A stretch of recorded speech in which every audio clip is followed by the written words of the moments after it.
हाँ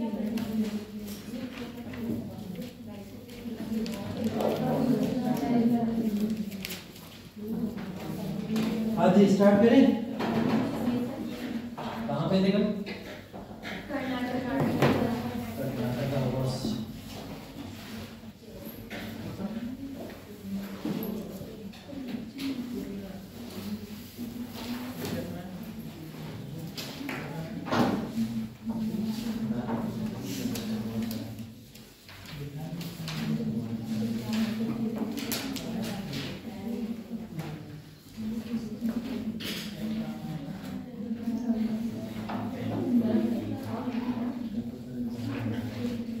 तीनों कर्नाटक वर्ड्स पढ़ा दिए थे ना मैंने, इसका रिविजिट कर लो जल्दी से।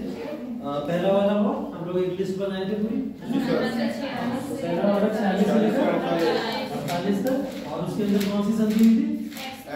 एक्स/एफएल की संधि हुई थी। संधि की शर्तें क्या थी? मद्रास किसके पास है? मद्रास अंग्रेजों के पास में, पुडुचेरी फ्रांसीसियों के पास में। जैसी कंडीशन है वैसी रहेगी, ठीक है। और ऐसा ही सेम ऑस्ट्रिया के अंदर भी फाइनल होगा, ठीक है। हाँ, तो ये फर्स्ट कर्नाटिक बोर्ड डुप्ले यहाँ पे गवर्नर था। अंग्रेजों की तरफ से कौन था? अंग्रेजों की तरफ से गवर्नर कौन था पहले वॉर में? कैप्टन बर्नेट, ठीक है। कैप्टन बर्नेट वहां पे अंग्रेजों की तरफ से था, डुप्ले फ्रांसीसी। सेकंड वाला ये कारण पूछा गया, क्या कारण था? किस कारण से हुआ था? निजाम असम जिसमें हैदराबाद अब डायरेक्टली आगे इन्वॉल्व हो चुका था, ठीक है। हैदराबाद का यहाँ पे हम लोग ने देखा था, कौन बना था हैदराबाद का निजाम यहाँ पे? नासिर जंग जी। नासिर जंग की मृत्यु के बाद में नासिर जंग जो थे अगले नवाब बने यहाँ। चार मियां और अनवरुद्दीन का चैप्टर यहाँ से क्लोज हो चुका था, ठीक है। संधि हुई फिर से, कौन सी संधि? संधि। और इस संधि के अंदर क्या साइन हुआ था? अगेन फिर मद्रास किसके पास है? अंग्रेजों के पास में, और पुडुचेरी फ्रांसीसियों के पास में। सेम की सेम कंडीशन, सेम की सेम कंडीशन जैसी थी वैसे ही सबके साथ में यहाँ पे मिल, ठीक। तीसरा कर्नाटक और मतलब तीसरे वाले में कौन सा ईयर बताओ जल्दी से? 63 में संधि कौन सी साइन हुई?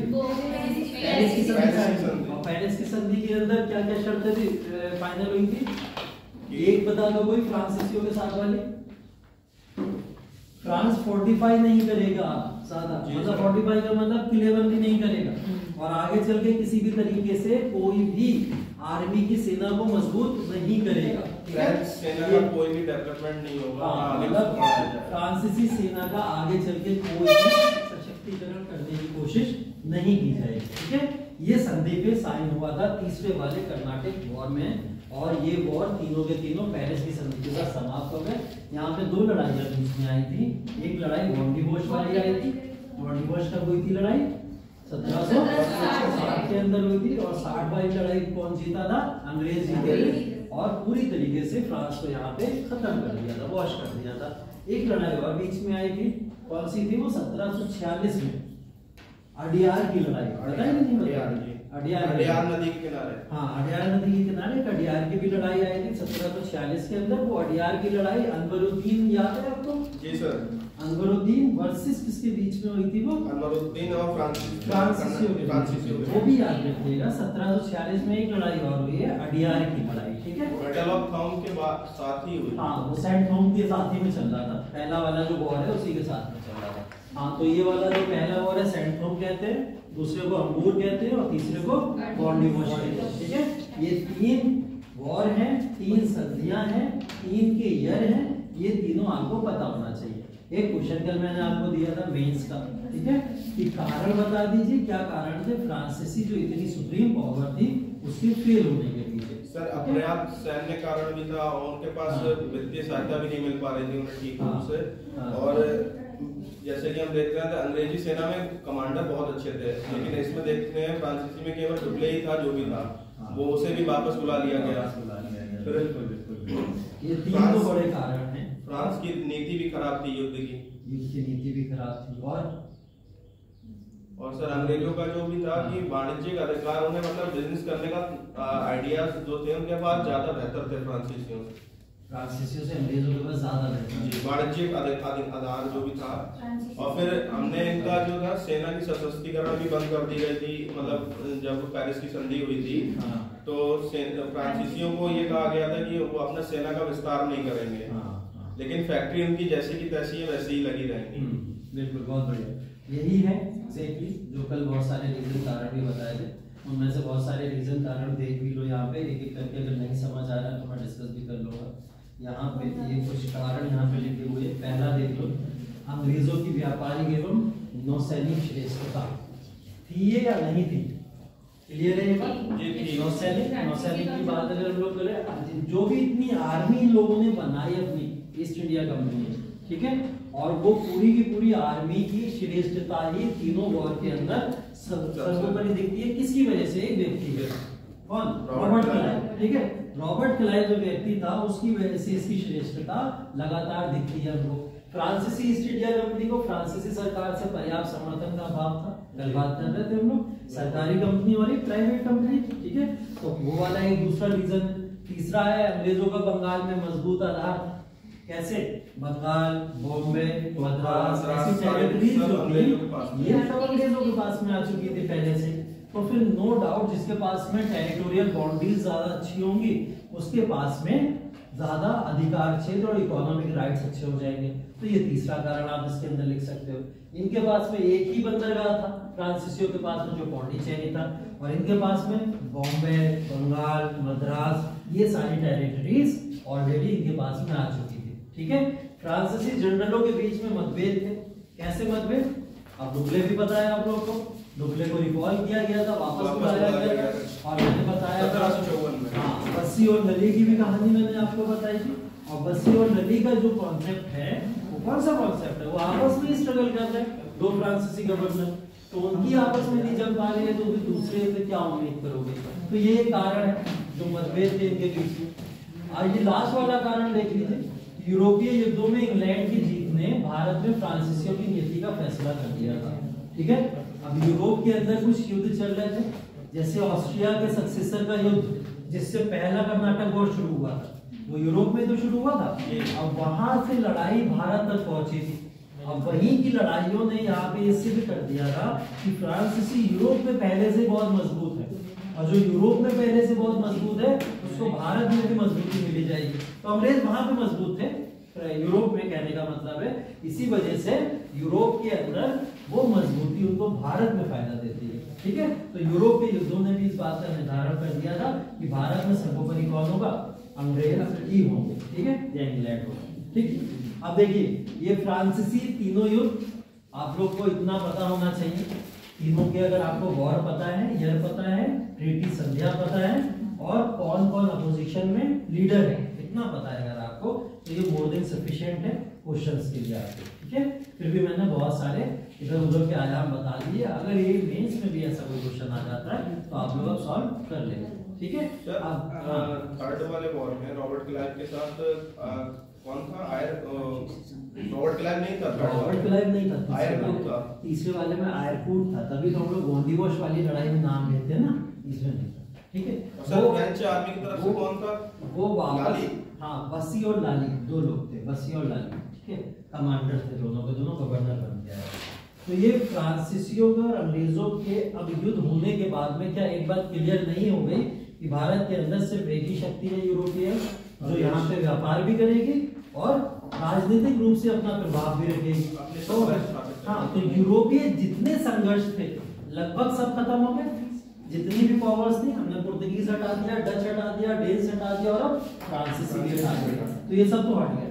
अब कौन बचा है? अब वो शक्तियां बची है जो भारत में ही है, ठीक है। यूरोपीय शक्तियां खत्म, अब कौन सी शक्तियां? जो भारत में ही है। और भारत में जो शक्तियां थी उनमें से एक सबसे सुप्रीम शक्ति बंगाल थी, बात की थी हम लोगों ने।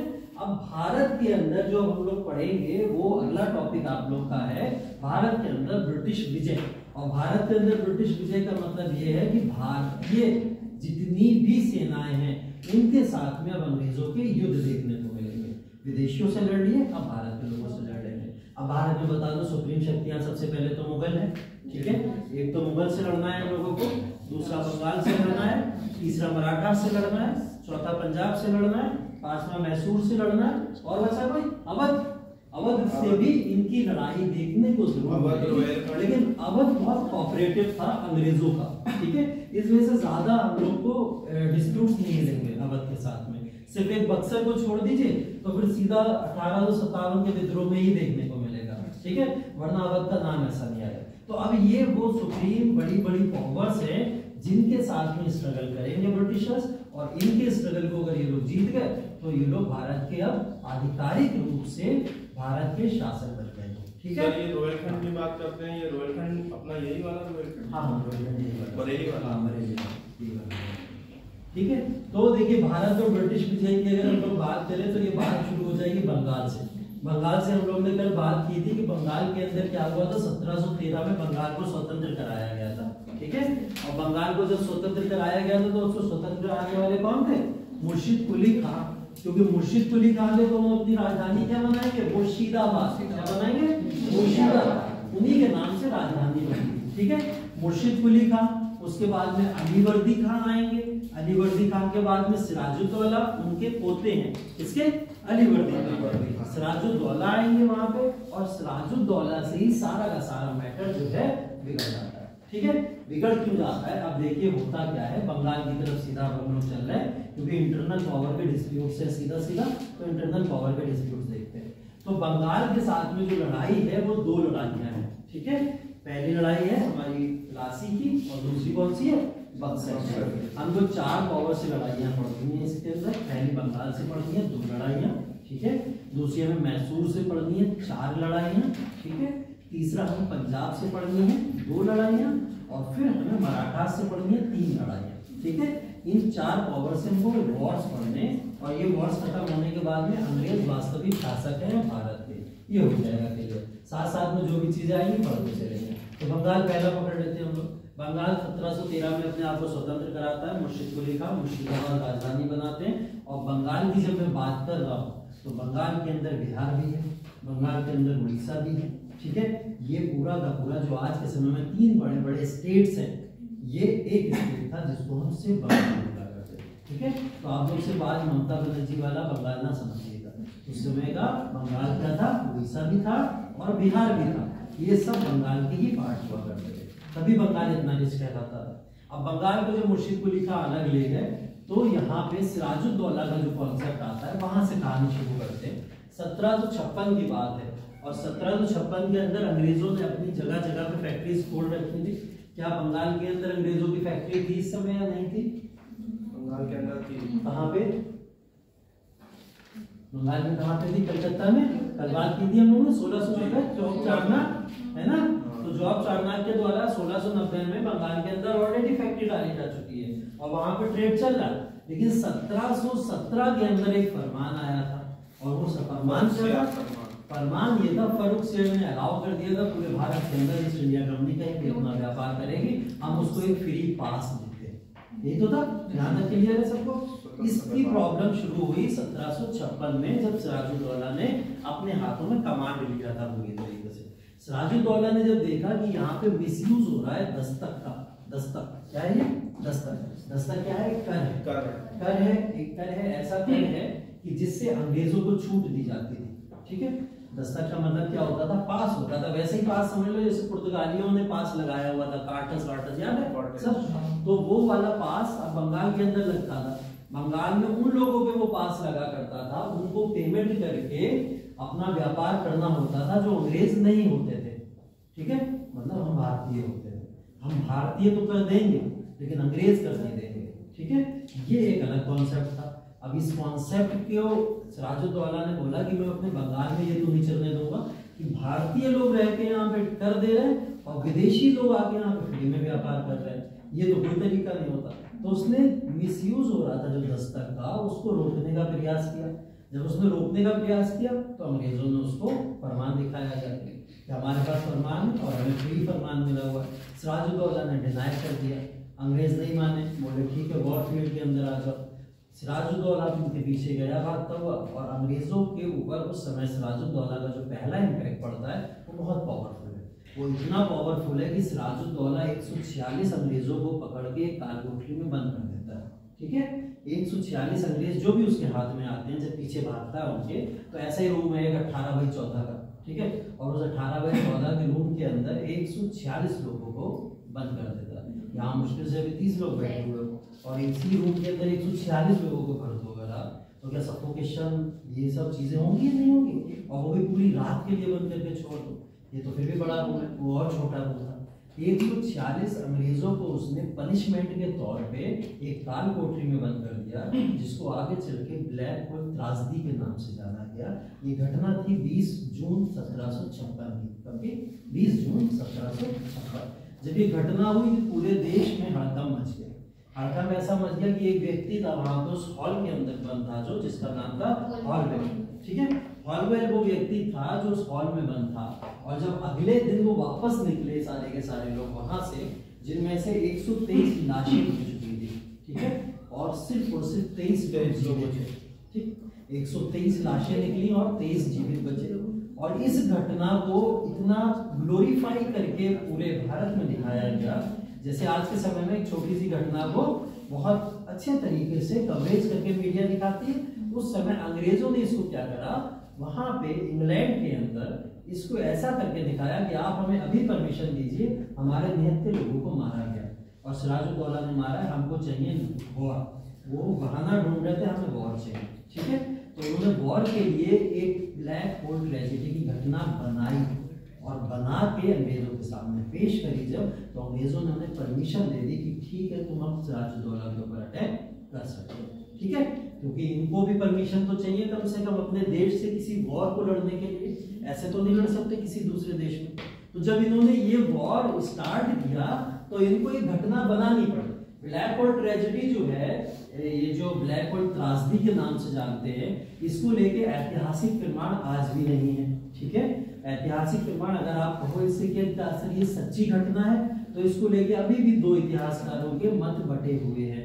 इतिहासकार कहते हैं हॉलवेल ने सिर्फ इसलिए ऐसा बोला था क्योंकि वो कॉन्स्पिरेसी करके अंग्रेजों से परमिशन चाहता था सिराजुद्दौला पे अटैक करने की, इसलिए उसने ऐसी काल्पनिक घटना बनाई। हमारे आगे बहुत सारे राइटर्स ने ऐसा लिखा, ठीक है। और ज्यादातर इंडियन राइटर्स इस बात को मानते हैं, ज्यादातर 1% को छोड़ दें अगर आप। लेकिन दूसरा मत ये भी है कि हाँ ये घटना सच थी, क्योंकि सिराजुद्दौला उनको यहाँ से भगाना चाहता था और एक मैसेज कन्वे करना चाहता था। अब इस घटना के बाद सारे अंग्रेज भागे और भाग के पहुंचे फुल्टा द्वीप के ऊपर। एक द्वीप है बंगाल के अंदर जिसका नाम है फुल्टा द्वीप। नाम याद रखिए, जो छोटी छोटी बातें बोल रहा हूँ मैं। फुल्टा द्वीप एक द्वीप है। ये द्वीप के ऊपर मराठास थे, ठीक है। मैंने बोला था ना एक बार आपको, कर्नाटक के अंदर से 4 मियाँ को मराठा उठा के ले गए थे 8 साल के लिए। तो मतलब मराठा का प्रभाव कर्नाटक में तो देखने को मिल रहा है, तो क्या बंगाल में नहीं हो सकता? बिल्कुल हो सकता। तो यहाँ पे मराठास का भी प्रभाव था। अब मराठास का जो प्रभाव था वो प्रभाव ऐसा था कि अंग्रेजों ने मदद मांगी मराठा से, और मराठा से ये मदद मांगी कि आप हमारी मदद कीजिए, हमको बंगाल को जीतना है। मराठास ने इनको शरण दे दी था फुल्टा द्वीप के ऊपर, क्योंकि फुल्टा द्वीप पे किसका कंट्रोल था?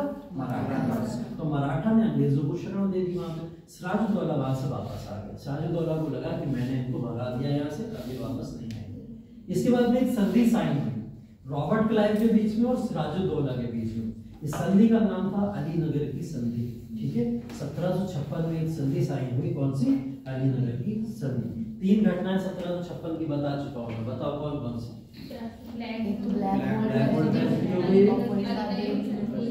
फुल्टा द्वीप के भाग के पहुंचे, दूसरा अलीनगर की संधि, ठीक है। ये 3 चीजें याद रखिए। 1756 चल रहा है, ठीक। अलीनगर की संधि साइन हुई, और साइन क्या हुआ था अलीनगर की संधि के अंदर कि सिराजुद्दौला वहां पे किसी भी तरीके का कोई भी ऐसी परमिशन नहीं देगा कि आप अपना फोर्ट बनाएं या आप कोई भी कंपनी ऐसी एस्टैब्लिश करें जो वहां पे दस्तखत का मिसयूज करे। ये ट्रीटी संधि साइन हो गई, ठीक है। अब संधि जब साइन हो गई तो क्या अंग्रेजों को अब फोर्टिफाई करने की जरूरत थी? नहीं थी। संधि का उल्लंघन हो जाएगा। रॉबर्ट क्लाइव ने संधि का उल्लंघन किया और उल्लंघन करके आगे बढ़ा, क्योंकि उसको पता था पीछे से मुझे निजाम भी सपोर्ट कर रहे हैं हैदराबाद के, और मराठा भी सपोर्ट कर रहा है। तो जब इंटरनल पावर्स मेरे साथ में है तो मैं क्यों डरूं? तो रॉबर्ट क्लाइव ये कहता हुआ आगे बढ़ा और आगे बढ़ते हुए उसने ललकार दिया उनको प्लासी की लड़ाई के लिए। ये लड़ाई थी तब की, प्लासी की लड़ाई तब हुई थी, पता है किसी को? इतना तो सबको पता है, डेट बताओ तो जानिए। 23 जून 1757, ठीक है। 23 जून 1757 को एक लड़ाई हो गई, यहाँ पे डिसाइड हो गई। उस लड़ाई को हम लोग प्लासी की लड़ाई बोलते हैं, ठीक है। देखो दो चीजें होती हैं, एक युद्ध होता है और एक लड़ाई होती है, ठीक है। दोनों अलग अलग चीजें हैं, एक लड़ाई है और एक युद्ध है। युद्ध की कोई डेट नहीं होती है, कोई सीमा नहीं होती है, कब तक चलेगा, कहाँ तक चलेगा, कब शुरू हुआ कब खत्म हुआ नहीं पता है, प्री डिसाइडेड भी नहीं होता, ठीक है। जैसे रशिया यूक्रेन आज के समय में, फिलिस्तीन और हम लोग इजराइल देख रहे हैं, ये वॉर है। और ऐसी वर्ल्ड वॉर भी देखे हम लोग ने, वो भी वॉर है। कर्नाटका भी देखा भी हमने पीछे, ये भी सब वॉर थे, क्योंकि इनका कोई समय नहीं था, हमें भी नहीं पता था कब खत्म होगा, संधि होगी तो खत्म होगा, ठीक है। लेकिन लड़ाई का मतलब क्या होता है? 23 जून 1757, मतलब इसी दिन ये लड़ाई होगी और इसी सेना के साथ होगी। सारी शर्तें लिखी जाती थी और दो सेनाएं आपस में आके लड़ा करती थी। इससे पहले भी आप लोग बहुत सारी लड़ाइयां पढ़ चुके हो, जैसे पानीपत वगैरह, है ना। तो ये लड़ाइयां होती है। 23 जून की डेट डिसाइड हुई और बोले प्लासी की लड़ाई होगी। इधर से रॉबर्ट क्लाइव रहेगा, सामने से सिराजुद्दौला रहेंगे, ठीक। सिराजुद्दौला बहुत ही ज्यादा कॉन्फिडेंस थे अपनी आर्मी को लेके, लेकिन सिराजुद्दौला को नहीं पता था उनके घर में कई सारे विभीषण पहले से बैठे हुए, ठीक। और वो 4 विभीषण है। कौन कौन है, किसी को नाम पता है? मीर जाफर पहला तो नाम है। कौन है मीर जाफर? सेना का कमांडर, ठीक है। मीर जाफर कौन था? सेना का कमांडर था। सिराजुद्दौला की सेना में एक व्यक्ति कमांडर था जिसका नाम था मीर जाफर।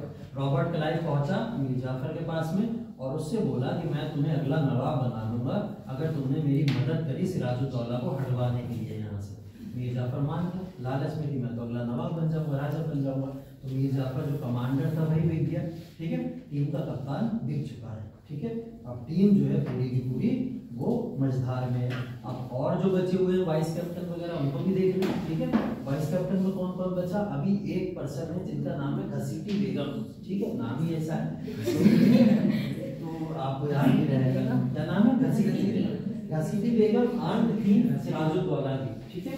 और ये जो पॉलिटिकल अफेयर्स थी उसके अंदर इंटरफेयर कर लेती थी कभी कभी, जैसे महिलाओं का इंटरफेरेंस और भी जगहों पे हम लोग ने देखा है इनका भी रहा। अब ये भी चुपके मिल गई किसकी तरफ? अंग्रेजों की तरफ, क्योंकि घसीटी बेगम को एक भरोसा दिलाया गया था कि यहाँ की इकोनॉमिक जितनी भी राइट्स होंगे उसका हम आपको एक एवज दे देंगे। बोले ठीक है, घसीटी बेगम भी मिल गई इधर। 2 पर्सन और थे जो सबसे पिलर थे इनकी टीम के, जिनका नाम था जगत सेठ और अमीर चंद, ठीक है। अमीर चंद और जगत सेठ 2 व्यक्ति और, ये चारों नाम मैं लिख रहा हूँ, आप लिखते, बहुत इंपॉर्टेंट है।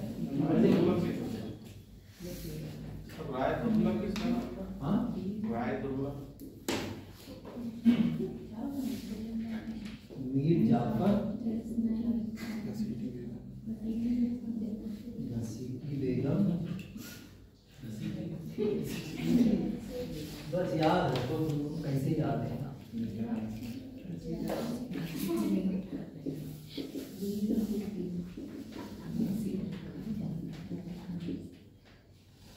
राय दुर्लभ जो आप बोल रहे हो, जगत सेठ है ना, ठीक है। तो ये 4 नाम है, ये चारों नाम वो हैं जिन्होंने सिराजुद्दौला को पीछे से चाकू मारा और सिराजुद्दौला को वॉर फील्ड में भी नहीं पता था कि ये मेरी टीम में नहीं है, ठीक है।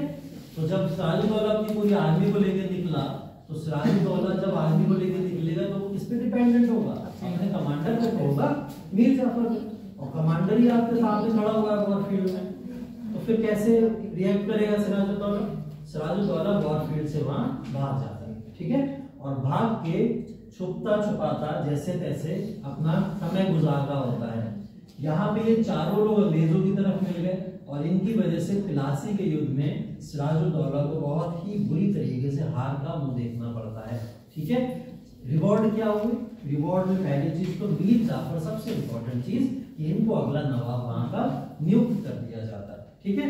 तब होंगे 1757 में मीर जाफर बंगाल के नए नवाब नियुक्त कर दिए गए। ठीक है।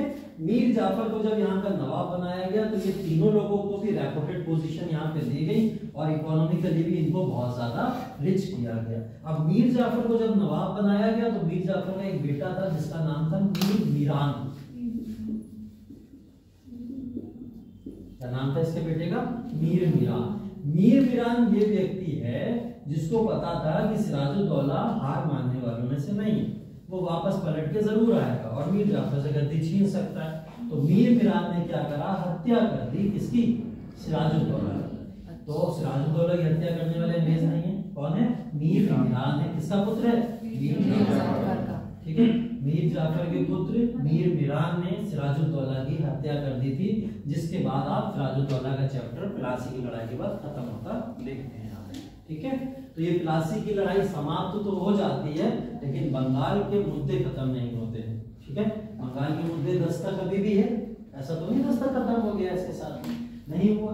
जब मीर जाफर यहाँ के नवाब नियुक्त किए जाते हैं तो मीर जाफर खुश हैं और वो खुशी में क्या करते हैं? अंग्रेजों को 24 परगना गिफ्ट कर देते हैं। कितने? 24। अब 24 परगना ऐसे मान लो पीलीभीत जैसे 24 डिस्ट्रिक्ट दे दो किसी, ठीक है, और ऐसे 24 डिस्ट्रिक्ट को किसी का राइट दे दो कि भाई अब आज से इसके कर्ता धर्ता सब आप ही हो, है ना। तो ऐसी 24 डिस्ट्रिक्ट उठा के सीधे अंग्रेजों को दे दी गई। कहाँ सिराजुद्दौला एक डिस्ट्रिक्ट देने को तैयार नहीं था और यहाँ मीर जाफर ने 24 डिस्ट्रिक्ट दे दी। तो क्या अंग्रेजी इंडिया कंपनी मजबूत होगी नहीं होगी? बिल्कुल होगी। ठीक है, अब ये 1757 से लेकर 60 तक नवाब बने रहते हैं। कब तक? 60। और अंग्रेज इनसे हर साल क्या मांगते हैं? गिफ्ट, कि भाई हमें गिफ्ट चाहिए, हम क्यों नवाब बनाए हर साल। बोले ये तो भाई ज्यादा हो रहा है। तो मीर जाफर को भी थोड़ी बुद्धि आती है यहाँ पे, बोले यार ये तो सच में मिसयूज हो रहा है, फालतू सिराजुद्दौला को रिपीटवा दिया है। और बाद में जब इनको ये बात जब तक रियलाइज होती है तब तक इनके एक दामाद है जिनका नाम है मीर कासिम। ठीक है, मीर जाफर के ये दामाद है मीर कासिम। जब तक ये बात इनको रियलाइज होती 1760 में अंग्रेजों ने तुरंत उठा के मीर कासिम को नवाब बना दिया। ठीक है, मीर जाफर को हटाया और मीर कासिम को नवाब बना दिया। पूरी तरीके से नॉन वायलेंट है। देखो अंग्रेज किसी की हत्या नहीं कर रहे हैं, यहाँ पे किसी को नहीं मार रहे हैं, ये क्योंकि उन्हें पता है आपस में काफी है एक दूसरे को मारने के लिए, है ना। तो अंग्रेज इंटरफेयर नहीं करें, क्योंकि खून से अपने हाथ लाल करना जब आपस में मार देंगे। तो मीर जाफर की जगह उठा के मीर कासिम को बना दिया। अब मीर जाफर को तो बोला जाता है बहुत अयोग्य नवाब था, क्योंकि अंग्रेजों ने जो कहा ये मानता रहा चुपचाप, लेकिन मीर कासिम जो था उसको बोला जाता है ये योग्य नवाब था। और सिराजुद्दौला के कदमों में चलने की इसने कोशिश की। जैसे ही इसको नवाब बनाया गया इसने भी यही काम किया था, इसने भी सीधा उठा के कुछ गिफ्ट किया कि आपने मुझे नवाब बनाया है, हम आपको कुछ गिफ्ट करते हैं। बन मक्खन चाय,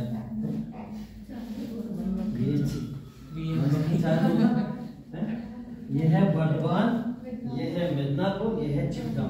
ठीक है, ये तीन वो बड़े बड़े स्टेट कह सकते हो आप लोग बंगाल के क्षेत्र हैं जिन क्षेत्रों का आज भी बहुत पॉलिटिकली और इकोनॉमिकली महत्व है। और उस समय में ये क्षेत्र नवाबों के पास में है। बर्दवान, मिदनापुर और चिटगांव, ये तीनों किसको मिल गए? अंग्रेजों को मिल गए। किसने दे दिए? मीर कासिम ने, मतलब east India company, English east India company ने ये तीनों क्षेत्र मीर कासिम से प्राप्त कर लिए। ठीक है, ये क्वेश्चन पूछा गया था।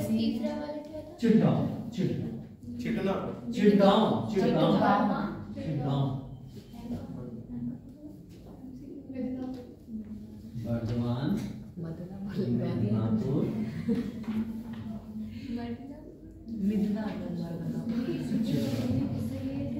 ये तीन जगह है। ठीक है, बेंगलोर से बेंगलोर की तीन जगह। हाँ, अब ये तीन बहुत इंपॉर्टेंट टेरिटरी मीर कासिम से तो लिया। हाँ, मीर कासिम का ध्यान रखिएगा, कभी कभी क्वेश्चन बहुत कंफ्यूज करता है। जाफर और कासिम में लोग बहुत कंफ्यूज रहते हैं। ठीक है, तो जाफर की जगह कभी क्वेश्चन पूछ ले कि किसने दी थी टेरिटरी, तो आप लोग जाफर मत लगाइए जाना, ये टेरिटरी मीर कासिम दे रहा है।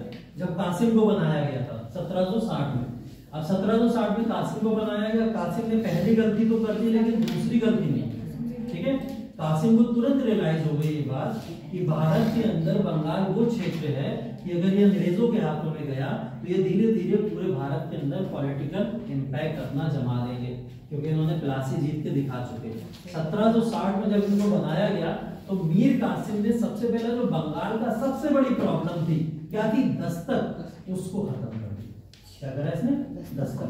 पूछा जाता है कौन सा नवाब है जिसने दस्तक का समाप्त कर दिया, मीर कासिम ने कर दिया। ठीक है, तो मीर कासिम यहाँ पे दस्तक का समाप्त कर देंगे। और जैसे ही ये दस्तक कर समाप्त करते हैं, दस्तक कर का मतलब समझ लो आप लोग, दस्तक कर का मतलब भारतीय जो कर दे रहे थे उसको समाप्त कर दिया गया। मतलब अब या तो सारे ही लोग कर नहीं देंगे या तो सारे ही लोग कर देंगे, ठीक है। हाँ, मतलब हर किसी को इसने मुक्त कर दिया उससे कि दस्तक जैसा कॉन्सेप्ट ही खत्म कर दे। अब दस्तक से फायदा किसको हो रहा था, अंग्रेजों को हो रहा था, है ना। दस्तक से, क्योंकि अंग्रेज भारतीयों से कर ले रहे थे यहाँ पे, तो किसको नुकसान हो गया यहाँ पे, अंग्रेजों को नुकसान हो गया। और दस्तक अंग्रेज कभी खत्म नहीं करना चाहते थे, उसी के भरोसे तो बंगाल में पहुंचे थे वो लोग। तो इन्होंने क्या करा, मीर कासिम के इस डिसीजन को पलटने के लिए मीर कासिम के पीछे पड़ जाएंगे, है ना। मीर कासिम भी चालाक था। मीर कासिम ने बोला मुर्शिदाबाद राजधानी है ना, यही तो आप मुझे मैं राजधानी बदल देता हूँ। इसने राजधानी मुर्शिदाबाद से कर दी मुंगेर। ध्यान रखिएगा, राजधानी का नाम है मुंगेर। मीर कासिम ने राजधानी परिवर्तन किया, कहां से कहां ले गया, मुर्शिदाबाद से मुंगेर लेके चला गया। ठीक है, तो ये मीर कासिम जब राजधानी को मुंगेर लेके पहुंचा, अब एक दूसरा अपोजिशन ब्रिटिशर्स का, पहला तो अपोजिशन यही दस्तक खत्म कर दो, और दूसरा क्या, राजधानी परिवर्तन कर दो पूरी की पूरी। तो अब अंग्रेज यहाँ पे कमजोर हो जाएंगे अगर ऐसे डिसीजन बार बार लिए जाएंगे। और ये बोलता था मैं नवाब हूँ, मेरे डिसीजन होंगे, तुम लोग कौन हो इंटरफेयर करने वाले, ठीक। लेकिन मीर कासिम को ये बात भी पता थी कि ये दो बड़े डिसीजन लेने के बाद में अंग्रेज अब मेरा पीछा तो नहीं छोड़ेंगे, ठीक है। तो क्या करा इसने पहुंचा सीधा अवध। कहां पे पहुंचा, अवध। और अवध में नवाब थे शुजाउद्दौला, ठीक है, नाम याद रखिएगा, शुजाउद्दौला। अवध के नवाब कौन है, शुजाउद्दौला। और शुजाउद्दौला के पास जाके बोला कि बंगाल को बचाने की जिम्मेदारी अब आपके ऊपर भी, आप मेरा सहयोग कीजिए अंग्रेजों से लड़ाई लड़ने के लिए, ठीक है। शुजाउद्दौला बोले कि अकेले तो नहीं हो पाएगा, ठीक है, मतलब हमें एक और साम्राज्य की जरूरत पड़ेगी, और सबसे मजबूत साम्राज्य अगर अभी भी कोई है तो मुगल साम्राज्य है। तो मुगल साम्राज्य में शासक थे शाह आलम द्वितीय, ठीक है, शाह आलम द्वितीय। अब ये तीन लोगों की टीम है, कौन कौन है, मीर कासिम, शुजाउद्दौला और शाह आलम सेकंड। तो ये तीन लोग हैं जो किसके अगेंस्ट में टीम बना चुके हैं, ब्रिटिशर्स या ईस्ट इंडिया कंपनी के अगेंस्ट में टीम बना चुके हैं। कहानी 60 से कहां पहुंच चुकी है, 1764, ठीक है। देखो राशि से ही कनेक्टेड है बक्सर, इसीलिए दोनों को साथ में ही मिला के बता रहा हूँ, अलग अलग नहीं है दोनों। तो प्लासी के बाद में सीधा कहां तक पहुंच गया हम लोग, बक्सर तक। 64 तक ये बातें अब यहाँ पे पहुंच चुकी हैं कि लड़ाई तो होगी लेकिन अकेले बंगाल की नहीं होगी। अब यहाँ अवध भी इन्वॉल्व है और मुगल शासक भी इन्वॉल्व है। तो अवध और मुगल शासक दोनों साथ में आ गए, और दोनों साथ में आ गए किसके विपरीत लड़ रहे हैं, ब्रिटिश ईस्ट इंडिया कंपनी के विपरीत लड़ रहे हैं। अब दूसरी तरफ कौन है ये भी देख लेते हैं। पहले प्लासी में तो हमें रॉबर्ट क्लाइव मिल गए थे, ठीक है। यहाँ पे 1764 में रॉबर्ट क्लाइव नहीं है, यहाँ पे है हेक्टर मोनरो। नाम याद रखिएगा, कौन है, हेक्टर मोनरो, ठीक है। हेक्टर मोनरो यहाँ पे, क्योंकि रॉबर्ट क्लाइव यहाँ पे कुछ समय का गैप लेके गए थे, ठीक है, वापस फिर आएंगे 1765 में, अभी चले गए फिलहाल यहाँ पे, ठीक। तो 1764 की जब ये लड़ाई होती है तो हेक्टर मोनरो एक तरफ है और दूसरी तरफ शाह आलम सेकंड, शुजाउद्दौला और मीर कासिम, ये तीनों लोग एक तरफ है। अब ये दोनों टीमों के बीच में एक वॉर होने वाला है जिसकी अगेन एक डेट निर्धारित की गई। आप बताओ क्या डेट निर्धारित की गई, 22 अक्टूबर 1764, ठीक है। अब दूसरी लड़ाई जो शुरू होती है वो है बक्सर की लड़ाई, और 1764 में ये लड़ाई यहाँ पे शुरू हो चुकी है जिसका नाम है बक्सर की लड़ाई। क्या डेट है, 22 अक्टूबर 1764। अब 3 सुप्रीम सेनाएं हैं पूरे भारत की, ठीक है। बंगाल क्या कमजोर था नहीं, अवध कमजोर था? बिल्कुल नहीं। और साथ ही साथ मुगल शासन भी है। तो ये भारत की 3 सबसे बड़ी सेनाएं थी उस समय, जो शायद भारत की पॉलिटिकली, इकोनॉमिकली या किसी भी वे में आपको सबसे मजबूत ताकतें हैं। सर मुगल उस टाइम दिल्ली में? हाँ, अभी दिल्ली में। तो सर दिल्ली, अवध और बंगाल, हाँ, तीनों एरिया पे। हाँ, ये कह सकते हो, दिल्ली, अवध और बंगाल। मुगल अभी दिल्ली में, ये ध्यान रखिएगा, आगे चल के ट्रीटी होगी तब बदलेगा माहौल पूरा का। अभी मुगल की जो कंडीशन है वैसे ही है, ठीक है। तो शाह आलम सेकंड इनके साथ जुड़ तो जाते हैं, लेकिन ये वॉर जो था वो सैन्य प्रबलता का वॉर था, सैन्य श्रेष्ठता का वॉर था। अगर हम लोग बात करें 57 के प्लासी की, तो वो कॉन्स्पिरेसी का वॉर जरूर था, जहाँ पे षड्यंत्र हुए, धोखे हुए, वहाँ पे धोखे से हारा बंगाल। लेकिन ये वॉर पूरी अंग्रेजी सेना के जो सैन्य सुप्रीम पावर थी उसकी बदौलत अंग्रेज यहाँ पे 3 पावर को मिलके हराते थे, ठीक है। तीनों पावर मिली हैं और मिलके एक अकेला व्यक्ति आके, हेक्टर मोनरो जिसका नाम है, तीनों पावर को हरा देता है। हर एक तरीके से हरा देते, कोई एक क्लू बाकी ही नहीं रहा कि अब आपको वापस से उठ के खड़े होने की क्षमता भी मिल पाए, है ना। अब ये 3 पावर जब सामने आ गई थी, तो तीनों पावर के डिसीजन कौन लेंगे? अब अंग्रेज ही लेंगे, क्योंकि अंग्रेजों ने हराया। अगर सिर्फ बंगाल को हराया होता तो मीर कासिम को हटाते, मीर जाफर को फिर से नवाब बना देते, बात जैसी की तैसी होके खत्म हो जाती। लेकिन मीर कासिम क्या बोले, हम तो डूबे हैं सनम, तुम्हें भी ले दो, बोले अकेले, है ना। वो 2 के पास में और गए, बोले अवध तुम भी आओ और मुगल तुम भी आओ, ठीक है। तो अवध को भी लेके डूबे और साथ में मुगलों को भी लेके डूबे। तो बंगाल के साथ में अलग डिसीजन हुए इनके, अवध के साथ में अलग डिसीजन हुए इनके, और तीसरा मुगलों के साथ में अलग डिसीजन हुए। अब ये जो युद्ध खत्म हुआ, इस युद्ध के बाद में संधियां साइन होंगी, ठीक है। इलाहाबाद की 2 संधियां साइन हुई इस समय, ठीक है, ध्यान रखिएगा। 2 संधियां हैं, एक नहीं है। इलाहाबाद की संधि 64 में वॉर खत्म हो गया, हेक्टर मोनरो ने जिता दिया, वापस आ गया रॉबर्ट क्लाइव। कौन आ गया? Robert Clive. अब जो संधि साइन होगी वो क्लाइव के साथ होगी, मोनरो के साथ नहीं होगी, ये भी ध्यान रखिएगा, ठीक है। इलाहाबाद की संधि किसके साथ साइन होगी? क्लाइव के साथ में साइन होगी।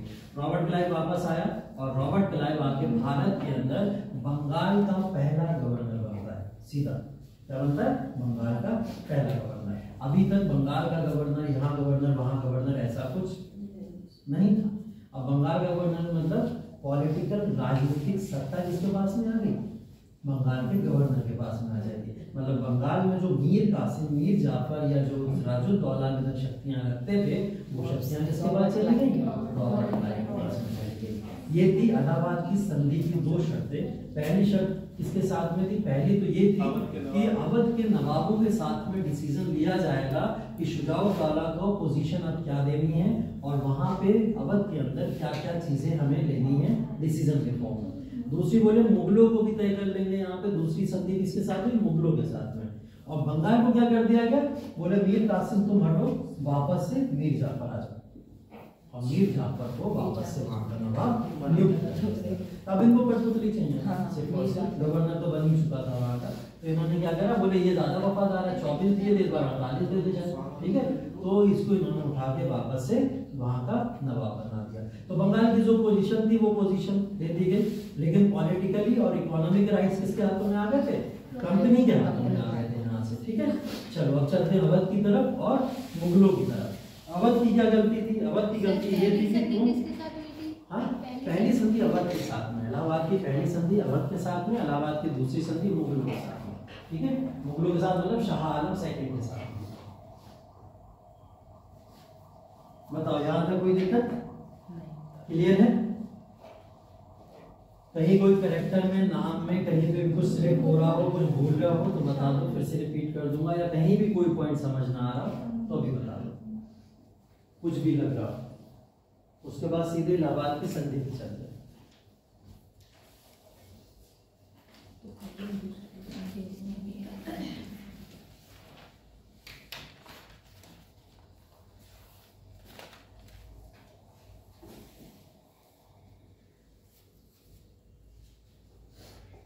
शांति से बैठ के 30 सेकंड सोचो क्या क्या हो गया क्लास में।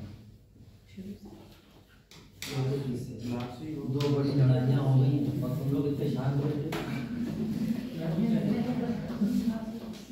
क्या करवा लेना क्या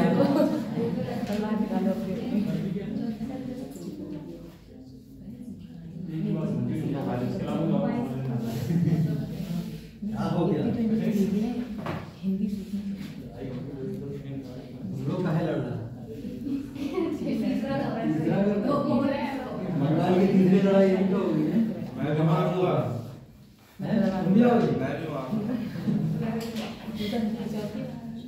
ठीक है। तो हम लोग यहाँ पे दो बड़ी लड़ाइयाँ लासी और बक्सर पढ़ ली।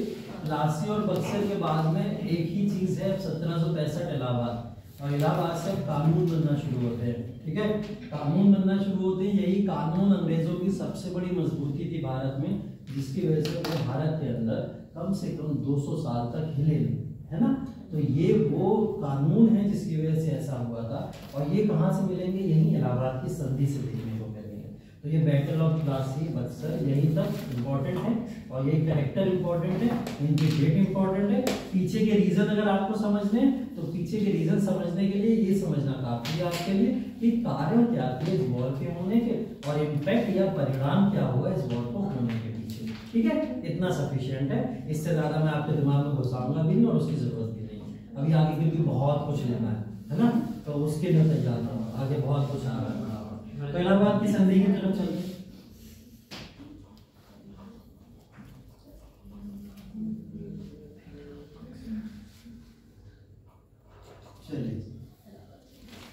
इलाहाबाद की संधि।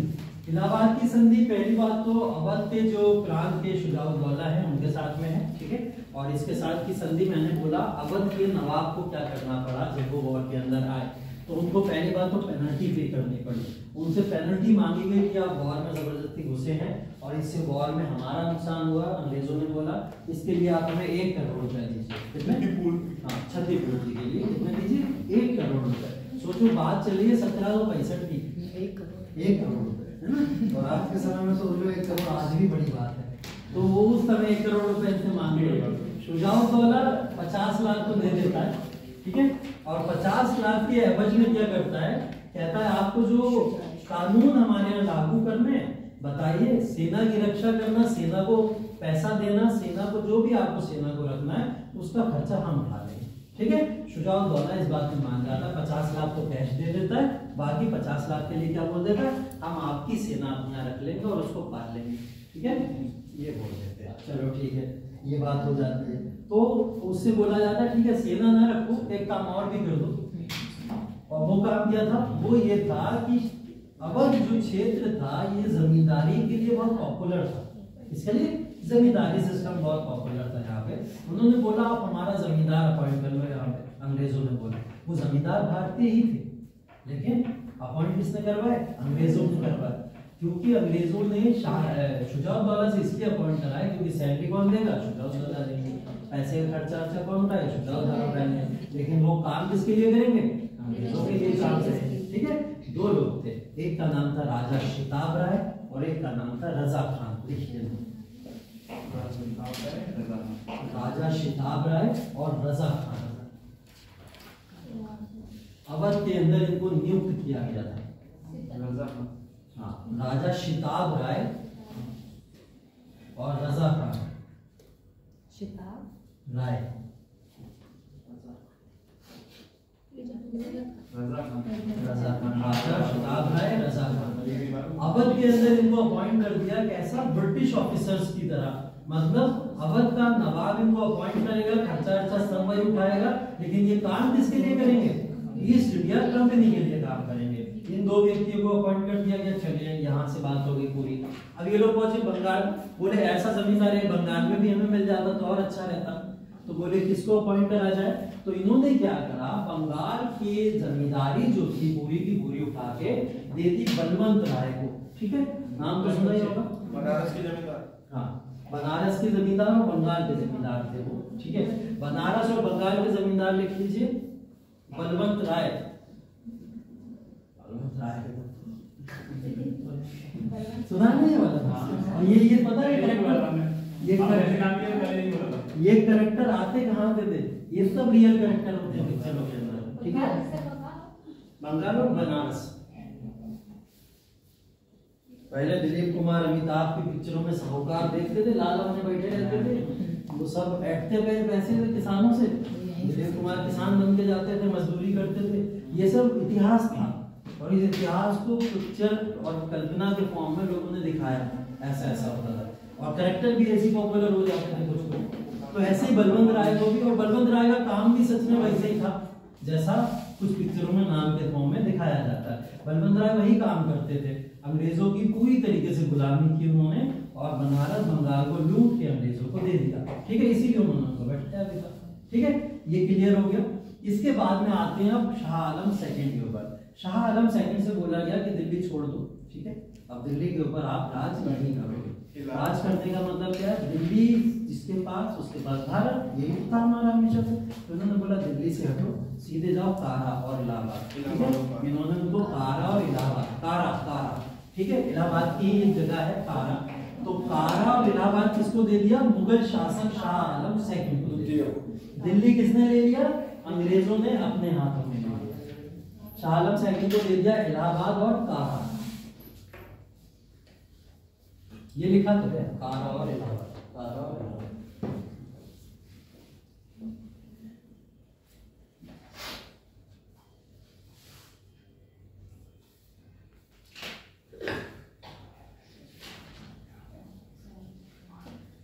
ठीक है, अब क्या बोला गया? फिर मुगल पलेंगे कैसे? टैक्स तो ले नहीं सकते थे जब दिल्ली इनके पास ही नहीं है, तो बोले मुगलों को पेंशन दे देंगे। ठीक है, तो मुगलों को यहाँ पे पेंशन पे रख लिया गया और मुगल कितनी पेंशन पाएंगे? 26 लाख सालाना। कितनी? 26 लाख सालाना। नवाब ऑफ अवध उसको भी पेंशन दे दी गई 53 लाख सालाना। दोनों की पेंशन नोट कर लीजिए। 53 लाख सालाना पेंशन थी अवध के नवाब की, 53 lakh 53 lakh 53 lakh per annum pension थी अवध के नवाब की और 26 लाख पर एनम पेंशन थी मुगलों की। ज्यादा लग रही?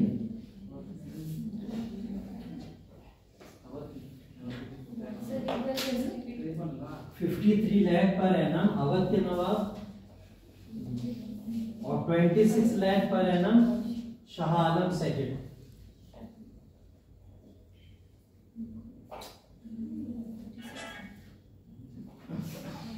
ठीक है, तो ये पेंशन मिला के भी कितनी हो गई? कितनी हो गई? 79 लाख, है ना? 79 लाख रुपीस ये लोग दे दे रहे हैं अवध को और मुगल। ठीक है, मतलब कुछ अच्छा आ रहा होगा तब इतना दे रहे हैं, है ना? सालाना इनके पास में जो रिवेन्यू जनरेट होता था वो होता था 4 करोड़ रुपए। कितना? 4 करोड़ रुपए। उसमें से 1 करोड़ भी नहीं दिया जा रहा है इनको और 3 करोड़ से ज्यादा रुपए ये लोग अपने पास में रख लेते हैं। ठीक है, तो अब आप लोग समझ जाओ अंग्रेज भारत के अंदर आके भारतीय रिसोर्सेज से रिच हुए थे। ऐसा नहीं रिच थे तो आए थे यहाँ पे, ये भारतीय रिसोर्सेज से रिच हुए थे। तो इन्होंने लगभग 3 करोड़ प्लस की जो इनकम थी वो अपने पास कर ली और 1 करोड़ से कम की इनकम इन 2 बड़े बड़े लोगों को उठा के दे दी। ठीक है, ये थी इलाहाबाद की संधि, जिस इलाहाबाद की संधि के बाद में यहाँ पे अंग्रेजों के साथ में जो भी संबंध थे बाकी राज्यों के वो एक ही तरीके के रह गए थे और वो संबंध है इकोनॉमिक। ठीक है, मतलब पूरे राजस्व संबंध बचे थे। पैसा आप देंगे तो आप हमारे यहाँ रहिए, अदरवाइज नहीं रहेंगे आप। ठीक है, और ये बोल कौन रहा है? अंग्रेज बोल रहा है, मतलब अंग्रेजों ने अपना अधिकार क्षेत्र इस चीज को बना लिया था। सन कौन सी है? 1765 और 1765 के अंदर इलाहाबाद की संधि में एक चीज और हुई थी और वो सबसे इंपॉर्टेंट चीज है और वो हुई थी द्वैध शासन लागू किया गया। द्वैध शासन मतलब ड्वेल गवर्नमेंट। ड्वेल गवर्नमेंट को यहाँ पे रेगुलेट कर दिया रॉबर्ट क्लाइव ने और ये 1765 में इलाहाबाद की संधि के थ्रू रेगुलेट की गई थी। 1765 से 1772 तक बंगाल के अंदर क्या चलता है? ड्वेल गवर्नमेंट चलती है, द्वैध शासन चलता है। 1772 में वॉरेन हेस्टिंग आएगा और वॉरेन हेस्टिंग आगे इसको हटा देगा। ठीक है, उसका रीजन बता देता हूँ मैं आपको। आप पहले ये समझ लो ड्वेल गवर्नमेंट है क्या या द्वैध शासन कहते हैं इसको। सरकार सत्ता को चलाने के लिए 2 तरीके से हमको सरकार को अपॉइंट करना पड़ता है। पहला तो होता है राजनीतिक फॉर्म में, दूसरा आर्थिक फॉर्म में। ठीक है, राजनीतिक फॉर्म को बोला जाता है निजामत। क्या बोला जाता है? निजामत। निजामत का मतलब होता है प्रशासन। ठीक, निजामत का मतलब होता है प्रशासन या एडमिनिस्ट्रेशन। दूसरा होता है जिसको बोलते हैं राजस्व, और राजस्व का मतलब होता है रेवेन्यू। ठीक है, डुअल गवर्नमेंट को दो तरीके से डिवाइड कर लो। एक होती है निजामत और एक होती है रेवेन्यू। निजामत का मतलब हो गया प्रशासन, और इसका मतलब हो गया राजस्व। राजस्व। तो ये दो तरीके की गवर्नमेंट को डिवाइड कर दिया गया, और इस जब दो तरीके से डिवाइड किया गया डुअल गवर्नमेंट को, पहला वाला प्रशासन है निजामत और दूसरा राजस्व रेवेन्यू। इन्होंने बोला कि जो प्रशासन निजामत का भाग है इसमें पैसा है क्या? इसमें तो नहीं है पैसा। ये किसके हाथों में रहने दो? बंगाल के नवाब। बोले बंगाल के नवाब तुम बैठे रहो, कठपुतली की तरह राजा बनना है तुम्हें, बनो, हमें कोई दिक्कत नहीं है। लेकिन राजस्व पूरा का पूरा कौन ले लेगा? English east India. ठीक है, ये किसके हाथों में होगा? ये नवाब के हाथों में हो जाएगा, और ये इंग्लिश ईस्ट इंडिया कंपनी। ये रॉबर्ट क्लाइव ने भारत के अंदर आके किया, जो इससे पहले कभी भी भारत में नहीं था।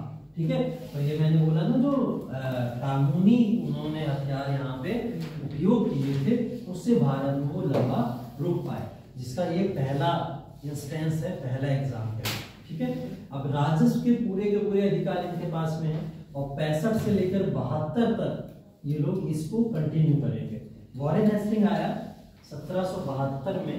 वॉरेन हेस्टिंग ने क्या करा? इसको एबॉलिश कर दिया, मतलब एंड कर दिया, इसका खत्म कर दिया पूरी तरीके से। क्यों? अच्छा खासा तो रेवेन्यू मिल रहा था, राजस्व मिल रहा था। वॉरेन हेस्टिंग ने क्यों खत्म कर दिया इसको?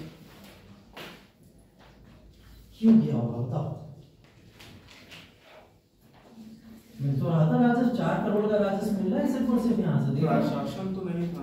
हाँ, प्रशासन तो नहीं, प्रशासन नहीं था। प्रशासन को क्यों टेंशन लेते? पैसा तो नहीं को देना ना प्रशासन का। न्याय प्रदान करने की शक्ति थी, लेकिन वो नहीं था, अधिकार तो नहीं, मतलब अधिकार ज्यादा नहीं थे। मतलब न्याय प्रदान करने की शक्ति नवाब के पास में थी।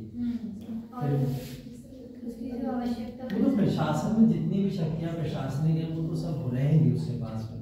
वॉरेन हेस्टिंग इसको समाप्त क्यों करता है आगे?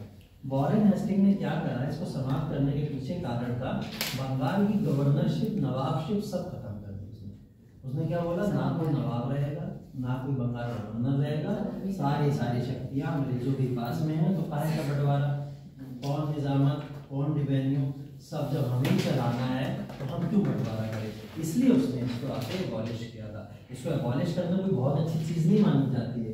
इसको एबॉलिश करना भी अंग्रेजों का जो था वो सेल्फिश कैरेक्टर देखने को मिलता पूरी तरीके से यहाँ पे। ठीक है, चलिए इलाहाबाद की संधि यहाँ पे ये तो डिसाइड कर देती है कि बंगाल, अवध और मुगल ये 3 शक्तियां सीधे किसके हाथ में आ गई हैं? अंग्रेजों के हाथ में आ चुकी है। बंगाल को जो सबसे ज्यादा रिच राज्य कह सकते हैं हम लोग था, वो अंग्रेजों के हाथों में जा चुका है। ठीक है, अब कौन से राज्य बचे हमारे पास में? अवध भी अब हम लोग नहीं पढ़ेंगे, पढ़ लिया अवध भी यहीं पे खत्म, 64 वाला ही था अवध का। अब हमारे पास में बचा है मैसूर, फिर मराठा, फिर पंजाब। ठीक है, मैसूर, मराठा, पंजाब, ये 3 इंपॉर्टेंट वो अभी पावर्स बची हैं जिन्होंने अंग्रेजों को अभी भी पूरी तरीके से ना तो एक्सेप्ट किया है और ना भारत में ये लोग उनको अपने क्षेत्र में घुसने देना चाहते हैं, जैसे बंगाल में घुसने देना चाहता था। ठीक है, लेकिन बंगाल के ऊपर ये सब कर करके इन्होंने अपना कब्जा तो पूरी तरीके से कर ही लिया। आगे आते हैं एक नई पावर के ऊपर जिसका क्या नाम है? मैसूर। ठीक है, दक्षिण भारत, दक्षिण भारत या मैसूर।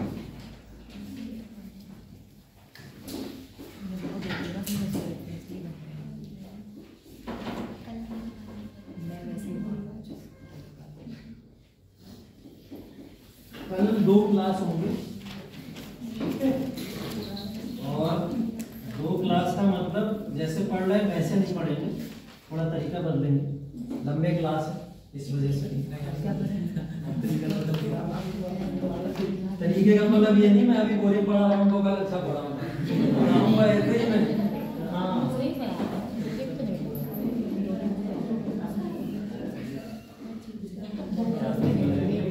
तरीका ऐसे बदलेंगे, कुछ क्वेश्चंस लगाएंगे साथ साथ में जो आपके, जैसे अभी मैंने प्लासी पढ़ा दिया, बक्सर पढ़ा दिया।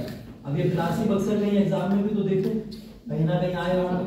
आपको तो पता है प्लासी पढ़ लिया, बक्सर पढ़ लिया, अब आपको पता आप कर लो, लेकिन कल कुछ क्वेश्चन ऐसे दूंगा मैं आप लोग नहीं कर पाओगे।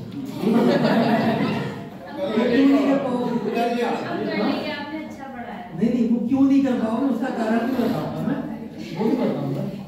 तो ये जितने भी प्रॉब्लम्स जो आएंगी ना कल ही सॉल्व कर लेंगे, जिससे आगे ना आए।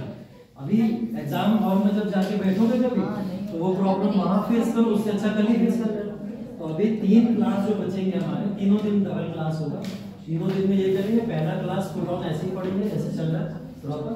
सेकंड क्लास के अंदर पूरी तरीके से बम्पर क्वेश्चन लगाएंगे, इतने लगाएंगे कि आप लोगों को इतिहास ऐसा रट जाए हाथों पे कि कोई अगर प्लासी बोले तो झापड़ मार दो बीच में। ऐसा ऐसा रट जाएगा।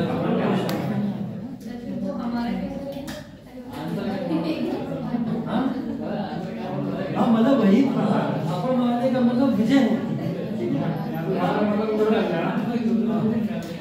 देखो मैसूर की विजय, मैसूर की विजय का मतलब मैसूर नहीं जीत रहा है, मैसूर की विजय का मतलब अंग्रेज मैसूर को जीत रहा है। ठीक है,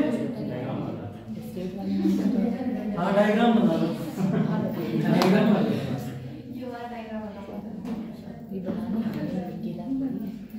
ये पढ़ो, पहला वाला मैसूर बहुत समान है।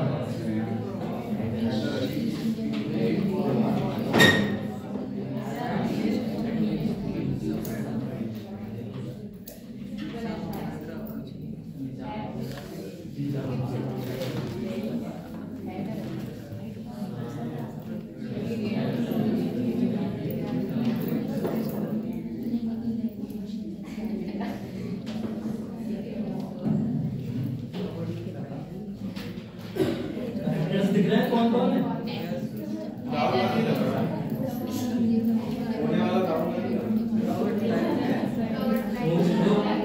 राहुल गांधी को रॉबर्ट क्लाइव से कंप्लीट कर दोगे तो देश का बेड़ा गर्क ही होगा।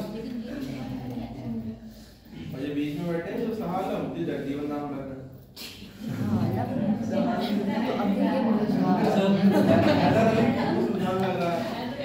अच्छा तुमने मुंशी प्रेमचंद नहीं बोला। हैदराबाद के निजाम जो है अंग्रेज लग रहा है, क्या समझ आया? देखो ये आया कि इसमें हैदर अली भी आगे भी पढ़ेंगे, निजाम और हैदराबाद भी पढ़ेंगे, और मुगल अम्पायर के सालन भी पढ़ेंगे। ये तो दिखाना चाह रहा था। देखो पहला एंग्लो मैसूर वॉर है, इसके अंदर कैरेक्टर्स कौन कौन मेन रोल प्ले कर रहे हैं वो सामने हैं आपके। ठीक है, पहले तो इधर है हैदर अली, हैदर अली को पढ़ लेते हैं। मैसूर वो राज्य जो कर्नाटका या दक्षिण भारत का सबसे रिच राज्य बोला जाता था। ठीक है, और ऐसा बोला जाता था कि मैसूर से ही एडवांस टेक्नोलॉजी डेवलप हुई और आगे चल के गन पाउडर फैक्ट्री से लेकर या जितनी भी एडवांस गन मशीन्स को अंग्रेजों ने भारत में यूज किया वो सब कहां से किया था? मैसूर की वजह से किया था। ठीक है, अगर इनको मॉडर्नाइजेशन हथियारों में लाना था तो इन्हें मैसूर को कंट्रोल करना बहुत जरूरी था। ठीक है, इकोनॉमिकली तो आप कर लोगे, जैसे भी आपने पैसे कमा के कर लिया, लेकिन अगर आपको पॉलिटिकली भी अपनी पावर को मजबूत रखना है, सैन्य शक्तियां भी मजबूत रखनी है, तो हथियार चाहिए। और हथियार कौन देगा? मैसूर देगा। अब ये पहुंचे मैसूर के पास में, मैसूर ने मना कर दिया क्योंकि मैसूर के पास में हैदर अली है, और हैदर अली कभी भी अंग्रेजों को मतलब बिल्कुल भी लाइक नहीं करता था, 1% भी लाइक नहीं करता था। कारण उसके पीछे क्या था? कारण ये था कि हैदर अली ने खुद अपने राज्यों को एक ऐसे व्यक्ति से स्वतंत्र कराया था जो व्यक्ति अंग्रेजों का कई समय तक गुलाम रहा, और गुलाम रहने के साथ साथ में उस व्यक्ति ने वहां की जनता को भी पूरी तरीके से परेशान करके रखा हुआ था। एक राजा थे मैसूर के जिनका नाम था चिका कृष्णा राजे। ठीक है, क्या नाम था? चिका कृष्णा राजे। मिल जाएगा नोट्स में है। तो चिका कृष्णा राजे मैसूर के राजा थे। 1761 के अंदर हैदर अली कमांडर बना उनकी सेना के अंदर। ठीक है, और जब वो कमांडर की पोस्ट पे पहुंचा तो कमांडर की पोस्ट पे पहुंचने के बाद उसको दिखा कि जनता के साथ में बुरा हो रहा है, ये राजा दारू शराब पिए पड़ा रहता है और जनता को किसी भी तरीके का कोई ध्यान नहीं दिया जा रहा। तो इसने क्या करा, आर्मी अटैक करके पूरी तरीके से चिकागोशना राजा की पूरी सत्ता अपने हाथों में ले ली और 1761 में मैसूर को स्वतंत्र कर दिया। बंगाल का हुआ था 1713 में, मैसूर का हुआ है 1761 में। तो 1761 एक स्वतंत्र राज्य बन गया, इसके अंडर में, हैदर अली के अंडर में। कब? 1761 में। तो 1761 में हैदर अली ने इसको स्वतंत्र करा दिया और स्वतंत्र कराने के बाद में हैदर अली को अब अपनी जनता के लिए काम करना था, ऐसा उसने सोचा। लेकिन उससे ही पहले बीच में कौन आ गए? अंग्रेज वहां पे चले आए। ठीक है, मैसूर के साथ में टोटल 4 लड़ाइयां, उन 4 लड़ाइयों में 2 लड़ाइयां हैदर अली के साथ और 2 लड़ाइयां टीपू सुल्तान के साथ में। हैदर अली के पुत्र का नाम है टीपू सुल्तान। ठीक है, अब इस मैसूर की 4 लड़ाइयों का वर्णन पूरी तरीके से हम लोग देखेंगे। ये है पहला एंग्लो मैसूर वॉर। हुआ क्या और क्या पीछे इसके कारण है जिसकी वजह से पहला एंग्लो मैसूर वॉर शुरू होता है। कैरेक्टर देख लो, हैदर अली, हैदर अली यहाँ पे है और हैदर अली के पास में यहाँ पे ईस्ट इंडिया कंपनी के लोग आते हैं और ईस्ट इंडिया कंपनी के लोग बोलते हैं हम आपको मिलिट्री सपोर्ट देंगे लेकिन आप हमको हथियार देंगे, ठीक है, और हमको अपने यहाँ कंपनी स्टार्ट करने का एक परमिशन दे दो। हैदर अली मना कर देता, जैसे मैंने बोला बिल्कुल भी नहीं पसंद करता था। यहाँ बीच में कौन आते हैं? हैदराबाद के निजाम, आसफ जहाँ है इस समय। हैदराबाद के निजाम कह देते हैं अंग्रेजों की तरफ से कि भाई ठीक है मदद कर दो, हैदर अली से आग्रह करते हैं, हैदर अली मना कर देता है। तो हैदराबाद के निजाम भी नाराज हो गए हैदर अली से और ये किधर जाके मिल जाएंगे? कंपनी के साथ में मिल जाएंगे जाके। ठीक है, यहाँ शाह आलम सेकंड तो मुगल है, लेकिन ये मुगल किसके अधीन में है? अंग्रेजों के अधीन में आ चुके। तो ये मुगल भी क्या अपील करते हैं इनसे? हैदर अली से मान जाओ।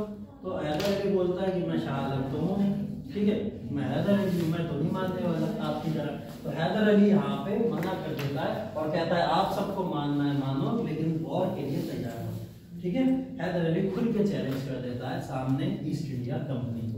और हैदराबाद के जो निजाम थे, यहाँ पे मराठास का भी थोड़ा सा एंगल आता है, मराठास भी निजाम ऑफ हैदराबाद के साथ में ही है। ठीक है, तो ये दोनों मिलके किसकी तरफ आ जाते हैं?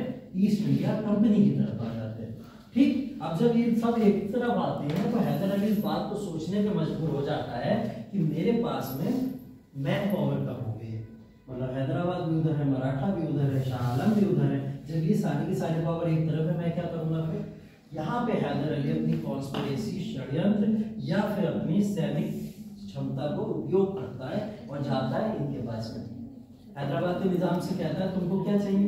कहते हैं पैसा। बोले मैं दूंगा। बोले अंग्रेज कितना दे रहे हो तुमको? बोले 50 लाख दे रहे। बोले मैं 1 करोड़ दूंगा, ठीक है, मेरे साथ में रहो। मना लेता है हैदराबाद के निजाम में। मराठा से कहता तुमको क्या चाहिए? मराठा से कहते टेरिटरी चाहिए, हमको मैसूर का थोड़ा सा हिस्सा दे देना, हम खुश हो जाएंगे। बोले अंग्रेज तुमको क्या देने को कह रहे हैं? बोले भाई हिस्सा देने को कह रहे हैं। तो बोले हिस्सा तो मेरे पास है, तो मेरी तरफ मिलो आगे, अगर तुम चुप भी रहोगे तो मैं तुम्हें हिस्सा दे दूंगा। हैदर अली दोनों को समझा लेता है जाके और समझा के शाह आलम से बोलता है अब मेरे पास सारी पावर्स है, अब तुम तो बोलना मत, ठीक है, क्योंकि तुम बोलोगे तो फिर इनको लेके मैं तुम्हारे ऊपर आ जाऊंगा। ठीक है, तो हैदर अली यहाँ पे अपनी कॉन्स्पिरेसी को यूज करके यहाँ पे अंग्रेजों को, अंग्रेज में कौन है ये? Robert Clive. और रॉबर्ट क्लाइव को क्या बोला गया? पिता बोला गया षड्यंत्र का। और उसको भी यहाँ पे पैसिफाई किसने कर दिया? हैदर अली।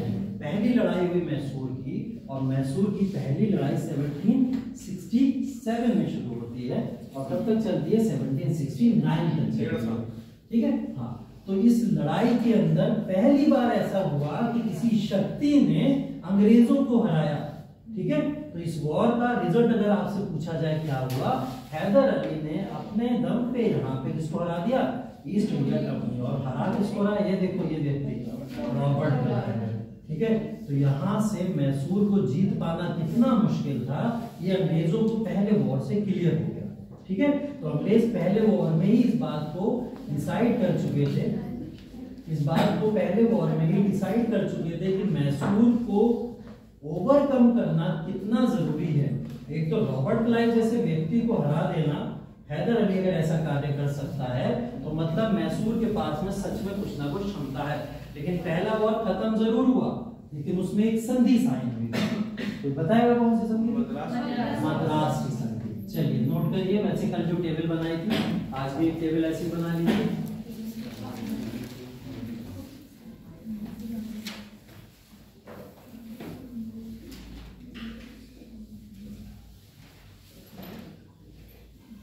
ये लिखिए मद्रास की संधि 1767 से 69 तक पहला वॉर चला है। और कहाँ कौन कौन है कैरेक्टर में लिख लीजिए। पहले वॉर में,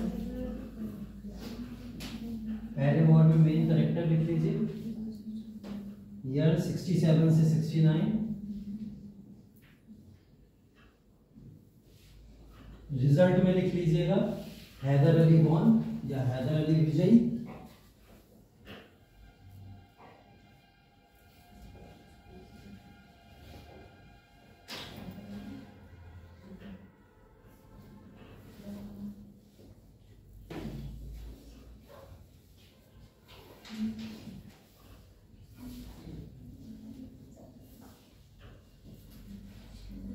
और फिर संधि का नाम लिख लीजिए मद्रास संधि।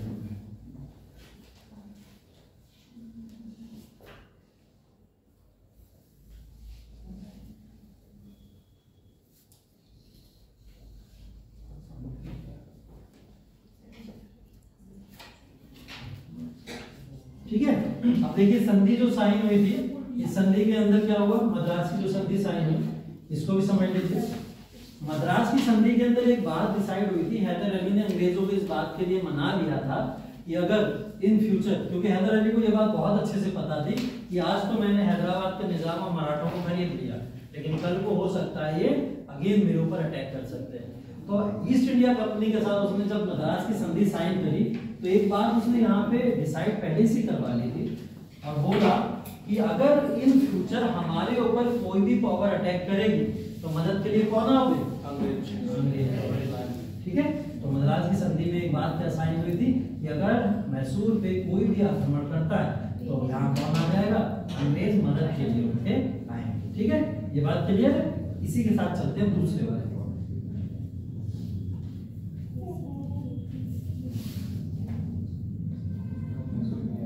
देखो सेकंड वाला वॉर। अब सेकंड वाला वॉर तुम्हें समझ आ जाएगा कि हुआ क्यों। ट्रीटी ऑफ मद्रास, मद्रास की संधि साइन हुई पहले वाले वॉर में, लेकिन यहाँ क्रॉस लगा हुआ है, मतलब फॉलो नहीं हुई होगी, साइन तो हो गई लेकिन फॉलो नहीं हुई होगी। दूसरा वाला वॉर शुरू हो गया 80 से 84। हुआ क्या था एक्चुअल में? देखो मराठा ये है, मैसूर ये है। मराठा ने 1771 में मैसूर पे अटैक कर दिया। जैसा मैसूर को डर था कि हैदराबाद या मराठा हमारे ऊपर अटैक कर सकते हैं, वैसा ही हुआ।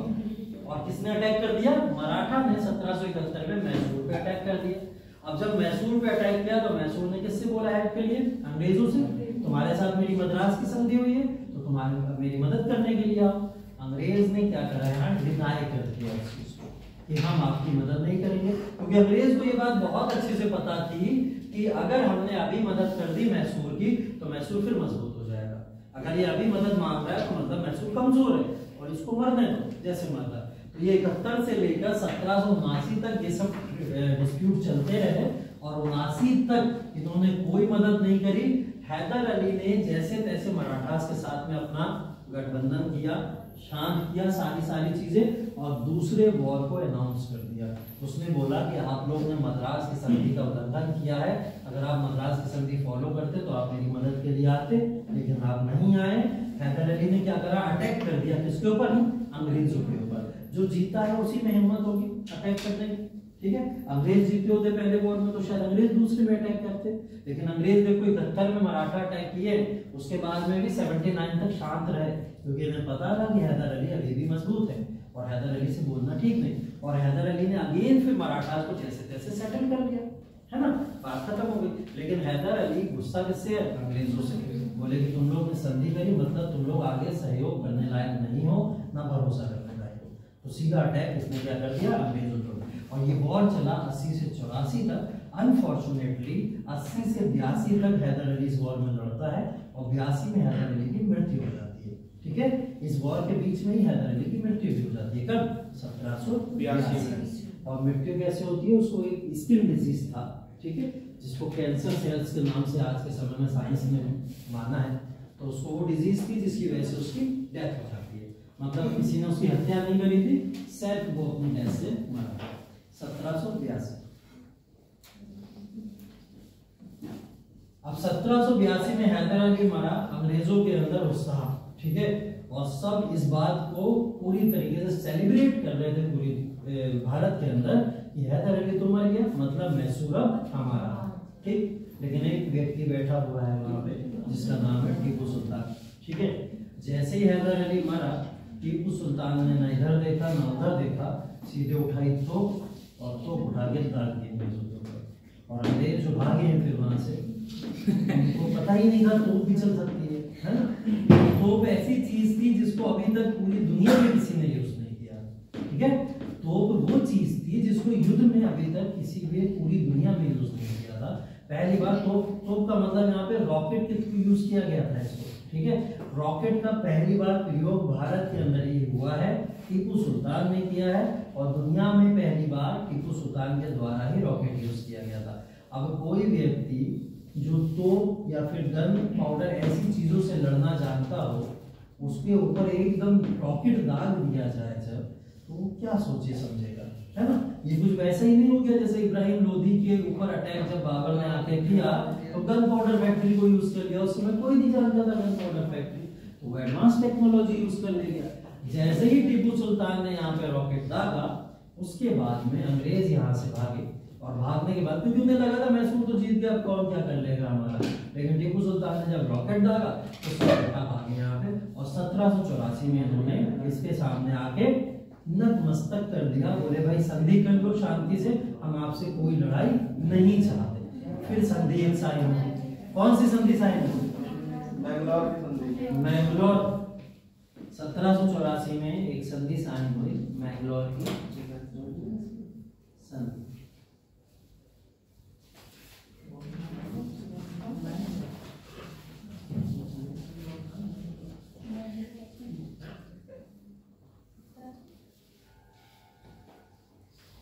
ठीक है, ये वाला पॉइंट नोट कर लेना बस, ये इम्पोर्टेंट है थोड़ा। हैदर अली की मृत्यु से पहले रायकोट के नेतृत्व में अंग्रेजों ने पोर्टो नोवो में हराया था हैदर अली को, ठीक है।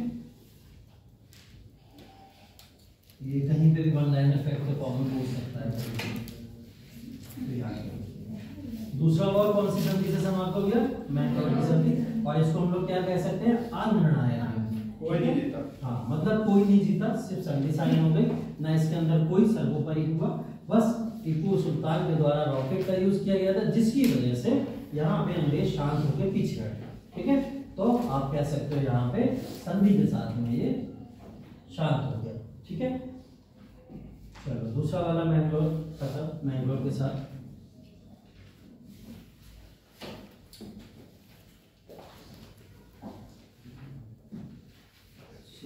तीसरा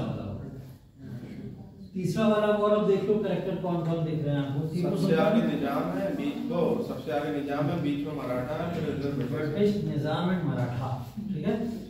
ब्रिटिश निजाम एंड मराठा एक तरफ लिखे हुए हैं तो एक टीम में होंगे, है ना, और एक तरफ अकेला कौन है? टीपू सुल्तान, ठीक है।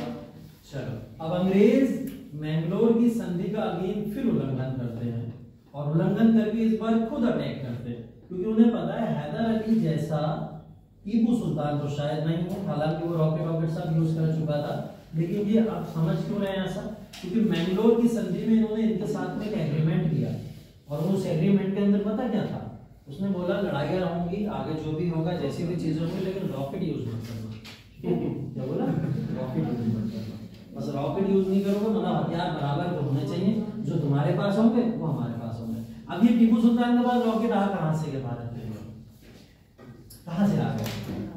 फ्रांस से फ्रांस भारत से कमजोर जरूर हो गया था, लेकिन अंग्रेजों का दुश्मन अभी भी था, ठीक है। सर हैदर अली के टाइम पे ही उन्होंने फ्रांसीसी ने थोड़ा कर लिया था। फ्रांसीसी अभी भी अंग्रेजों के दुश्मन थे, और ये बात कूटनीति बहुत अच्छे से किसको बता दी? हैदर अली। तो हैदर अली बोला ये डायरेक्टली तो इन्वॉल्व नहीं होंगे फ्रांस, क्योंकि इनके भाई यूरोपीय पूरी तरीके से संधियां हो चुकी हैं, तो हम इनको इनडायरेक्टली तो यूज कर सकते हैं। तो हैदर अली और टीपू सुल्तान ने अच्छे संबंध किसके साथ बनाए? फ्रांस के साथ में। और फ्रांस से सारी एडवांस टेक्नोलॉजी उठा के कहाँ डाल दी, मैसूर के अंदर डाल दी। इसीलिए ये इतना घबराते थे। अब इन्होंने क्या बोला, इन्होंने आरोप लगाया टीपू सुल्तान के ऊपर कि तुमने फ्रांस की सहायता से रॉकेट को यूज किया था और फ्रांस को तो हम पहले ही रोक चुके हैं, तो हम अब तुम्हारे ऊपर अटैक करेंगे। तो ये तीसरा आरोप क्या था कि तुमने फ्रांस की मदद ली है सेकंड वाले वॉर में, इसलिए अब तुम्हारे ऊपर तीसरा वॉर लाजमी है हमारे साथ लड़वा के। तो तीसरा वॉर कब शुरू हो गया, 90 से बाद। और किस बात पे शुरू हुआ था कि टीपू सुल्तान ने फ्रांसीसियों की मदद ली, इस वजह से ये वॉर शुरू हो रहा था। हालांकि टीपू सुल्तान डिडलीगुल वगैरह में अपनी खुद की फैक्ट्रीज लगा चुका था अब तक, ठीक है। उसके बाद में खुद की फैक्ट्रीज थी और खुद की फैक्ट्रीज लगा के वो भारत के अंदर तमाम हथियारों के मामले में सबसे सुप्रीम उस समय में राजा हुआ करता था, ठीक है। इतना उसने अपने आप को डेवलप कर लिया था। इतने समय में टीपू सुल्तान ने करा क्या, 84 में लड़ाई खत्म हो गई थी, मैंगलोर की संधि। 84 से 90 तक टीपू सुल्तान अपनी सेना को और मजबूत कर रहा था। कैसे कर रहा था, टीपू सुल्तान उस समय वहां पे जैकोबिन क्लब का मेंबर बन गया। किसका, Jacobin club. Jacobin club France के अंदर एक क्लब हुआ करता था, जैसे आज के समय में यूएन, ठीक है। अब यूएन के अंदर दुनिया भर के बड़े बड़े देश के रिप्रेजेंटेटिव मेंबर्स होते हैं, है ना, बड़े बड़े लीडर्स मेंबर्स होते। उसका मेंबर कौन था, टीपू सुल्तान मेंबर था, ठीक है। टीपू सुल्तान वहां का मेंबर बन गया। टीपू सुल्तान ने अपने यहाँ से राजदूत भेजे जो फ्रांस में अपॉइंट होते थे, इराक में अपॉइंट होते थे, बगदाद में अपॉइंट होते थे, यहाँ तक कि चाइना वाइना तक भी टीपू सुल्तान ने अपने घर के राजदूत भेजे थे। तो मतलब फॉरेन आप पॉलिसी देख रहे हैं, ऐसी फॉरेन पॉलिसी भारत में और कोई नहीं कर रहा है। कौन कर रहा है, टीपू सुल्तान कर रहा है। टीपू सुल्तान उस एडवांस मेथड को भारत में यूज करता था। इसने 84 से लेकर 89 तक ये यूज करता रहा। 1789 में हुआ फ्रेंच रिवॉल्यूशन, पढ़ोगे आप लोग इसके बारे में। फ्रेंच रिवॉल्यूशन क्या है, फ्रेंच रिवॉल्यूशन में बताता हूँ आपको। फ्रांस की क्रांति, फ्रांस की क्रांति 1789 में हुई। वहां के राजा के अगेंस्ट में जनता ने क्या करा था, विद्रोह कर दिया था और वहां के राजा को अपना तख्त ताज सब छोड़ के जनता को पूरे राइट्स देने पड़े थे। और जब जनता को सारे अधिकार मिले, इस चीज को सेलिब्रेट टीपू सुल्तान ने भारत में किया। किस चीज को, फ्रांस में लोगों को अधिकार मिले, इस चीज को टीपू सुल्तान ने कहाँ सेलिब्रेट किया, भारत में सेलिब्रेट किया। इस बात से एक चीज और पता चल जाती है, टीपू सुल्तान फंडामेंटल राइट्स को सपोर्ट कर रहा है। यहाँ पे फंडामेंटल राइट्स जब फ्रांस को मिले तो उसको सेलिब्रेट भारत में किया जा रहा है। कौन कर रहा है, टीपू सुल्तान कर रहा है। मतलब अपनी जनता को डेमोक्रेटिक राइट दिया करता था टीपू सुल्तान, इसलिए इसकी जनता इसको पसंद करती थी, ठीक है। एक बात ये। दूसरी बात, धार्मिक रूप से बहुत सहिष्णु शासक था ये। धार्मिक रूप से श्रृंगेरी पीठ का नाम सुना है आप लोगों ने, ठीक है। श्रृंगेरी पीठ को बनवाने वाला बाद में कौन था, टीपू सुल्तान था।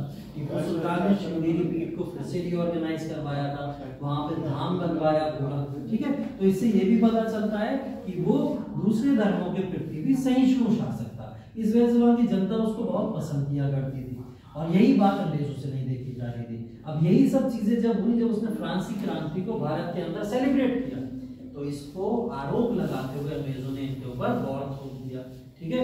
बोले टीपू सुल्तान फ्रांस की मदद से भारत के अंदर सारी चीजें चला रहा। तो इस टीपू सुल्तान ने मना किया, उसने बोला नहीं, मैं अपनी जनता के डेमोक्रेटिक राइट को बस यहाँ पे सेलिब्रेट कर रहा था। तो इसने मना किया, उन्होंने नहीं माना। अब इसके ऊपर एक वॉर थोप दिया गया जिसका नाम है तीसरा आंग्ल मैसूर युद्ध। अब देखो इस युद्ध के अंदर क्या हुआ। तीसरा आंग्ल मैसूर युद्ध के अंदर टीपू सुल्तान के दोनों बेटों को अगवा कर लिया गया, ठीक है। टीपू सुल्तान के दो माइनर बेटे हैं जो आगे चल के टीपू सुल्तान के बाद में वही शासक बनते, ठीक है। उन दोनों को अगवा कर लिया गया। 10 साल 12 साल का बेटा है और दोनों को अगवा करके अंग्रेजों ने अपने पास में रख लिया। इस समय में कौन होगा गवर्नर, 90 से बाद में कॉर्नवालिस होगा, ठीक है। Lord Cornwallis. लॉर्ड कॉर्नवालिस की एक किताब है और उस किताब का नाम है द हिस्ट्री ऑफ मैसूर, ठीक है। और उस द हिस्ट्री ऑफ मैसूर के अंदर उसने टीपू सुल्तान के बेटों के बारे में लिखा है, ठीक है। जब वो टीपू सुल्तान के बेटों को उठा के लेके गए अंग्रेज यहाँ से और कालकोठरी के अंदर रखा ले जाके, तो उसने इस बात को लिखा है कि उनका एटीट्यूड और रवैया टीपू सुल्तान से भी दोगुना था। मतलब वो हमारे यहाँ के जो कमांडर्स थे उनको टेबल पे पैर रख के चाय ऑर्डर किया करते हैं। 10 साल 12 साल के जो बेटे हैं वो इस तरीके से, मतलब उनके अंदर ये डर नहीं था कि ये शायद मेरे को मार देगा, कुछ नहीं। वो इस तरीके से, ये बात लॉर्ड कॉर्नवालिस ने लिखी थी। तो जब इन दो बेटियों को इसने अगवा कर लिया तो आप पॉलिटिकली इकोनॉमिकली तो वीक नहीं कर पाए जिसको, उसको इमोशनली वीक कर दो, ठीक है। तो जब इनको अगवा किया गया तो 1792 में टीपू सुल्तान ने यहाँ पे, क्योंकि मराठा भी इनके साथ हैं, अंग्रेजों के साथ, हैदराबाद भी इनके साथ में है, अंग्रेज भी हैं, और अब इनका परिवार भी उधर जा चुका, तो इमोशनली ये बंदा वीक हुआ और इसने यहाँ पे क्या करा, इस वॉर के अंदर एक संधि के लिए आग्रह किया कि आप हमारे साथ में एक संधि कर लीजिए, हम वॉर नहीं चाहते थे, ठीक है। और इस संधि का क्या नाम था, श्रीरंगपट्टनम की संधि। चलो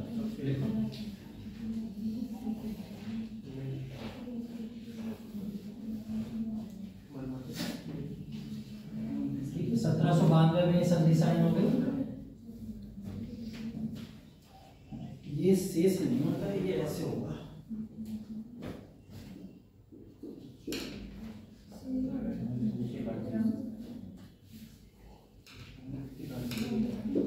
ऐसे नाम के नाम भी है।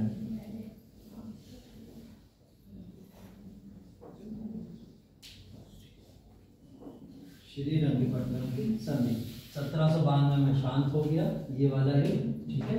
और टीपू सुल्तान के ऊपर इस संधि के तहत, क्योंकि टीपू सुल्तान ने आग्रह किया था मेरे साथ संधि कर लो, तो टीपू सुल्तान के साथ में आग्रह किया गया और टीपू सुल्तान को इसके लिए 3 करोड़ रुपए की क्षतिपूर्ति देनी पड़ी। कितनी?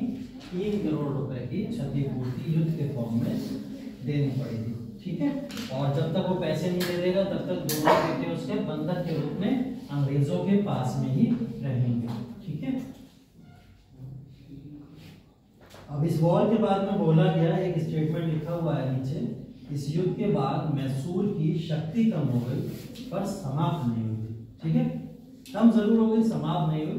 टीपू पराजित हुआ लेकिन नष्ट नहीं हुआ, ठीक है।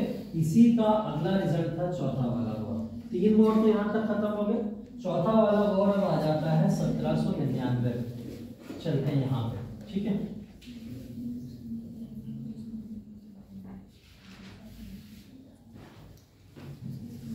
चतुर्थ आंग्ल मैसूर युद्ध 1798-99 माना जाता है एक्चुअल में, लेकिन सिर्फ 99 में ही शुरू हुआ, 99 में ही खत्म हो गया था, ठीक है। क्या लिखा हुआ है? वेलेस्ली ने जंग का ऐलान कर दिया। 2 वेलेस्ली हैं, 2 वेलेस्ली हैं, ठीक है। एक तो वेलेस्ली, लॉर्ड वेलेस्ली जो गवर्नर था इस समय, ठीक है, वो है। एक वेलेस्ली का भाई है आर्कट वेलेस्ली, जिसके साथ मैसूर का युद्ध हुआ है, गवर्नर के साथ नहीं हुआ है, ध्यान रखना, ठीक है। इसके साथ हुआ है, इसके भाई के साथ में हुआ है, जिसका नाम आर्कट वेलेस्ली है। इस स्टेटमेंट को जरूर याद रखना।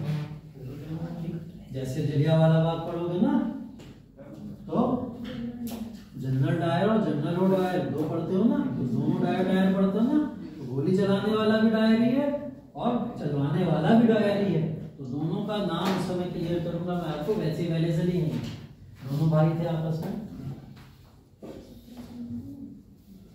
ठीक। अब देखो हुआ क्या, यहाँ पे वेलेस्ली ने कैसे अनाउंस कर दिया। वेलेस्ली क्या कर रहा था, जैसे ही यहाँ पे आगे गवर्नर बना, इसने आगे क्या करा, सहायक संधि साइन करवाना शुरू करी, ठीक है। अब सहायक संधि के अंदर क्या होता था, सहायक संधि वो संधि थी जिसके अंदर बोला जाता था कि कोई भी स्टेट अगर अंग्रेजों के साथ में ये संधि साइन कर लेगी तो उसका मतलब ये होगा कि वो अंग्रेजों के साथ हर एक सर्कमस्टेंसेस में खड़े रहेंगे, ठीक है। खड़े रहने का मतलब सिर्फ खड़े रहना होता तो बात बन जाती। होगा क्या कि अंग्रेज अपने अधिकारी भी अपॉइंट करेंगे उनकी स्टेट के अंदर, ठीक है, जैसे अवध में किया, अभी पीछे देख के आए हैं। तो यहाँ पे अपने अधिकारी भी अपॉइंट करेंगे। इन अधिकारियों का खर्चा कौन करेगा, स्टेट करेगा। अगर कोई वॉर होगा, कोई भी अपॉइंटमेंट होगी, आगे कोई भी रूलर अपॉइंट करोगे आप, तो परमिशन किससे लोगे, अंग्रेजों से लोगे। मतलब पॉलिटिकली पूरी तरीके से इन्फ्लुएंस कौन करेंगे आपके स्टेट में, अंग्रेज करेंगे। अब यहाँ पे टीपू सुल्तान के पास में एक ऑप्शन रखा गया कि आप सहायक संधि हमारे साथ साइन कर लो। टीपू सुल्तान ने बोला कि 100 दिन, क्या बोला था, 100 दिन गीदड़ की तरह जीने से अच्छा है एक शेर मर जाए, ठीक है। ये बात उसने बोली और उसने बोला मैं आपका कभी भी कहा हुआ इस बारे में तो बिल्कुल नहीं मानूंगा कि आप लोग सहायक संधि मुझसे साइन करो, क्योंकि ये वो व्यक्ति है जो अपने जनता के डेमोक्रेटिक राइट्स के लिए लड़ रहा है। और यही डेमोक्रेटिक राइट्स सीधे उठ के किसको चले जाते हैं, अंग्रेजों को चले जाते और वो एक्सप्लॉइट करना शुरू कर देते। तो टीपू सुल्तान ने इस बात को लेकर मना किया। वेलेज़ली ने चौथा आंग्ल मैसूर युद्ध अनाउंस कर दिया। चौथे आंग्ल मैसूर युद्ध में पहला ऐसा स्टेट जहां पे सबसे शक्तिशाली शक्ति हमें सामने कौन दिख रही है, अंग्रेज दिख रहे हैं ऑलरेडी। उसके बाद में भी बोला जाता है इस युद्ध के बारे में कि चौथा युद्ध हुआ, अंग्रेजों की सेना पूरी तरीके से हावी रही मैसूर की सेना के ऊपर। उसके बाद में भी टीपू सुल्तान का एक सिपाही भी वॉर फील्ड को छोड़ के नहीं भागा और टीपू सुल्तान भी इस वॉर में लड़ते लड़ते मारा गया। तो 1799 में ही टीपू सुल्तान की डेथ हो जाती है। वॉर खत्म, डेथ हो गई, तो क्या कोई संधि साइन होगी? नहीं होगी। तो ये वॉर किसके साथ खत्म होता है? टीपू सुल्तान की मृत्यु के साथ खत्म होता है।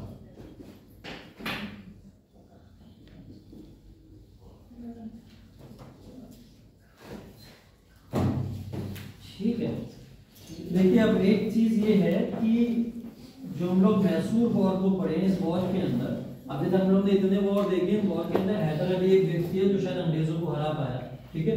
उसके बाद में टीपू सुल्तान ने देखा तो पावरफुल होता हुआ, लेकिन उसको भी यहाँ पे अंग्रेजों ने डिग्रेड कर दिया। अब शायद सबसे पावरफुल शक्ति मैसूरी थी जो अब अंग्रेजों के हाथों में पूरी तरीके से चली गई, है ना। अब कौन बचा है? पंजाब बचा है हमारे पास, मराठा बचा है। तो पंजाब भी पढ़ना है हमें, मराठा भी पढ़ना है। और पंजाब और मराठा पढ़ते समय हम लोग मराठास के बारे में भी पढ़ेंगे, ठीक है। मराठास की क्रोनोलॉजी क्या थी, कौन थे मराठास में पेशवा, कौन सिंधिया थे, कौन गायकवाड़ थे, ये पढ़ेंगे।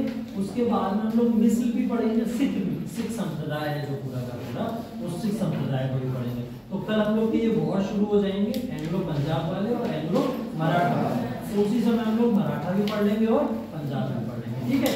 आज यही तय रखते हैं। और एक चीज और, इतिहास के अंदर 3 कैरेक्टर हैं जिसकी मैं हमेशा बात करता हूँ।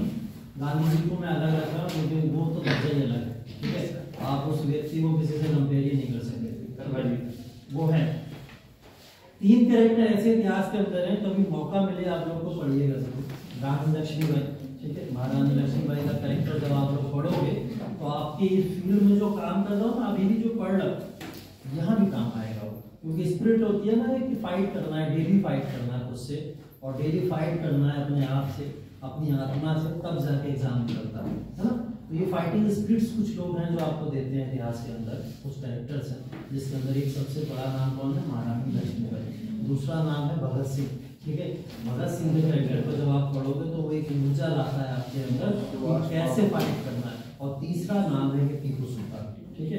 ये 3 वो व्यक्ति हैं कि इतिहास के अंदर जब आप इन तीनों के बारे में पढ़ोगे, कभी मौका मिले इन फ्यूचर या कभी भी एक्स्ट्रा कुछ पढ़ने का मन करे तो इन 3 कैरेक्टर्स को जरूर पढ़िएगा। ये 3 कैरेक्टर्स आपके अंदर वो ऊर्जा लेके आएंगे जिन ऊर्जा की वजह से आप लोग बहुत सारी चीजों में शायद गिव अप करना चाहते हो और नहीं करोगे, है ना। तो ये 3 कैरेक्टर बहुत इंपॉर्टेंट है। चलिए 3 कैरेक्टर